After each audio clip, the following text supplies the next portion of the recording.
Hey, Pickett haters, here's a little present for you. You still want to go back in time and draft Malik Willis, all because Pickett struggled with the third stringers in his first couple practices? Because Pickett's stock is up. He practiced yesterday with the second teamers and is looking more and more comfortable out there. Tomlin is saying don't look too much into the second team reps though, but he says, I'm sure you will. That's goddamn right I will. Because the reason for optimism is every quarterback is going to get a chance with each of the units.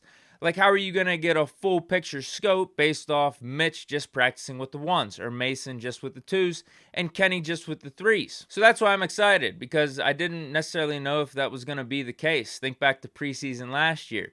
Mason only got run with the ones in the games, Haskins with the twos, and then Dobbs with the third and fourth stringers, and so on. And it looks like, in this instance, for this training camp practice yesterday, Pickett took advantage of the opportunity. Unfortunately, that's not everything from the training camp session yesterday. We do have some bad news. Najee Harris suffered an ankle injury or a foot injury. It's reported that someone stepped on it. On the bright side, though, Mike Tomlin said it's not that serious. Here's my analysis of the injury. Sit Najee's ass down. We do not need to see him take another snap in training camp. Give all the snaps to the backups and let them duke it out for that RB2 spot. But off the field, the Steelers did get a contract signed. Chris Boswell signed an extension with the Steelers, 4 years, $20 million, with $12.5 million in guaranteed money, making Boswell tied for being the highest paid kicker in the league with Justin Tucker. All right, what happened?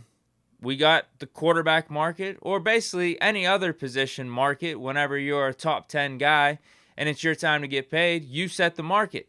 So in this case, Bos, you're top 3 kicker. It's your time to be the highest paid kicker in the NFL. And not just in the NFL for this season, but in NFL history. Just you, not tied. $5.01 million would have done it. Did Bos get small deke energy when it was time for the pen to hit the paper? He didn't want that smoke? Or was it the Steelers that said, hell no, we ain't paying you more than Tucker? A mystery we'll never find out. Or will we? But obviously, this is a no-brainer. Bos is a top 3 kicker in the league, and the kicker market isn't anything robust. $5 million for a guy that consistently puts threes up on the board for us in any situation at any time, a dude that we can trust, works for me. But the Steelers made another move yesterday, bringing in former Notre Dame receiver Javon McKinley. What is this recent fetish with Notre Dame receivers? First Claypool, then Miles Boykin, and Javon McKinley, and all these dudes were on the team basically at the same time.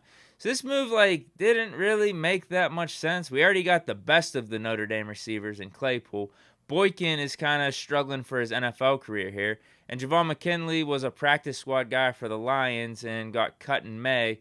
So I just don't really see where his fit is on the roster, and our receiver room is already stacked. McKinley's last season at Notre Dame was 42 receptions, 717 yards, which was a team high, and also 3 touchdowns. And we did talk about this signing a little bit on the podcast yesterday. I do think it does make sense from the standpoint that Claypool is injured with the shoulder, so McKinley's probably out there spelling him, getting targets, getting snaps, and just being a camp body. So if he could somehow carve out a role, make the most of the opportunity, that wouldn't be the worst thing. So best of luck to him. And with Claypool, I have the same sentiment with him that I do with Najee Harris.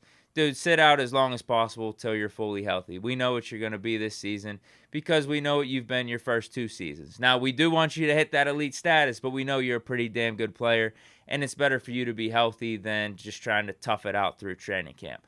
But that is about it. I hope you guys enjoyed this edition of Big Deke News. Stay chillin'. Peace.